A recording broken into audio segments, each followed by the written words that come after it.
Ang sarap pala ng garlic longganisa sa tinapay, kaya ayun, napagawa tayo. Kahit nga pang almusal o pang merienda basta may kape o soft drinks, palong-palo na to.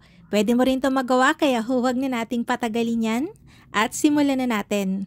Para sa ating dough, kailangan natin ng 1/2 cup ng water, 1/2 cup ng milk, evaporated o fresh milk pwede, 1 piece ng large egg, 1/2 cup ng sugar, and 2 teaspoon ng instant dry yeast. Haluin natin yan and then lagay na natin yung 500 grams natin ng all-purpose flour, pwede ang bread flour, and then 1 teaspoon ng salt. Gagamit tayo ng mixer para hindi na ako mahirapang magmasa pero kayang-kaya nyo rin tong gawin kahit hand knead lang. Gamit nga yung spatula hinalo ko na yan para mabuo na kagad siya pagka sinalang natin sa mixer.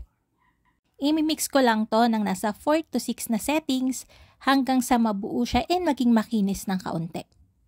Kapag okay na yan, maglalagay na tayo ng 1/3 cup ng butter, room temperature lang. And then, dire-diretso ulit tayo sa pagmimix.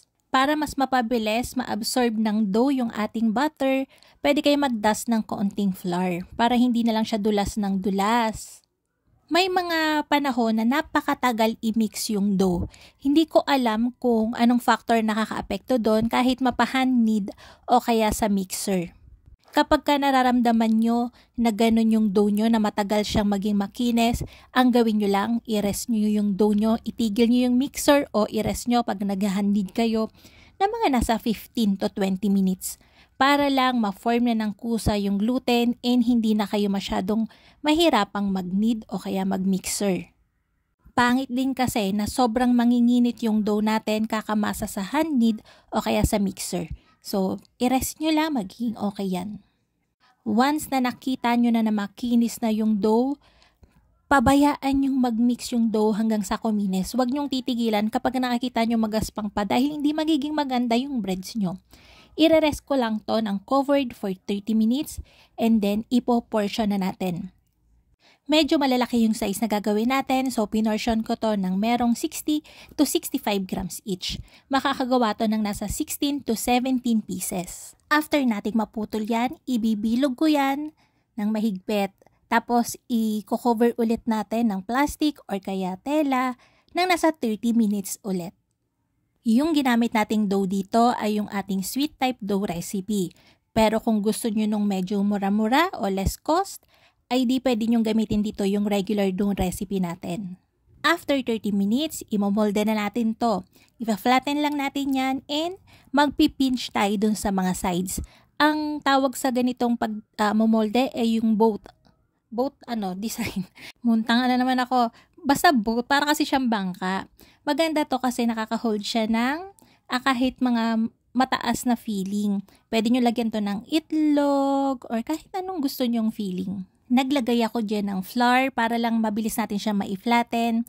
Pero mas mapapabilis yung pagpipinch nyo, yung pagsisil nyo sa kanya kapag konting-konti lang yung flour na ilalagay nyo. Para hindi siya, alam nyo yun, kasi pag naglagay nga kayo ng flour, medyo hindi dumidikit yung dough. So yan, mag-i-stay yung pagpipinch natin dyan kahit umalsa pa yan. So ayan, madali lang naman para ka lang nagpipinch nung sa empanada. So practice makes perfect. Pero hindi mo to kailangan maging perfect kasi kahit ano naman itsura niya, magiging maganda yan kapag nalagyan na natin ng toppings. So, ayan na, i-rest ulit natin to for 30 to 40 minutes.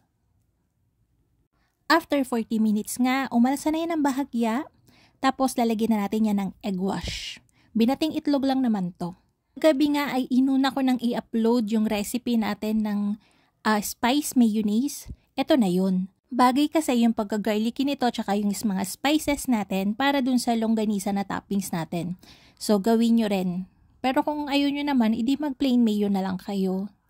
So, inilagay ko na lang yan generously and then maglalagay na tayo ng grated cheese. Yung cheese na ginagamit ko dito is yung quick melt. Pwede ang mozzarella, kaya lang, pagka mozzarella kasi, pagka malamig na siya, tumitiga siya. So, hindi ko siya nagugustuhan kainin kapag malamig na.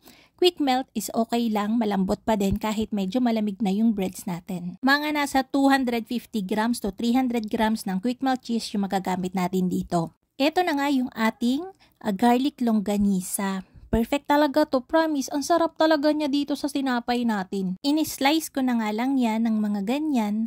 Tapos ilalagay na rin kagad natin yan dito sa ibabaw. Kung ayaw nyo naman ng garlic longganisa, pwede rin naman kayo mag-toppings na lang dito ng itlog.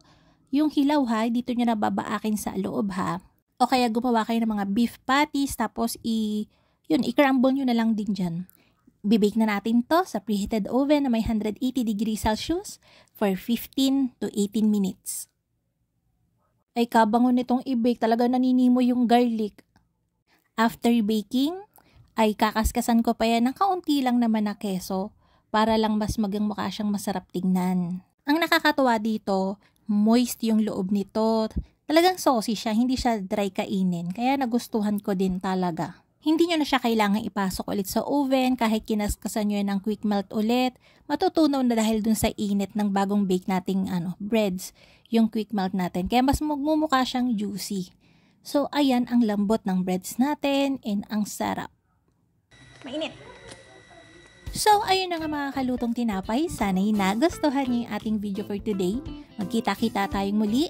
Ito pong muli ang lutong tinapay. Bye-bye!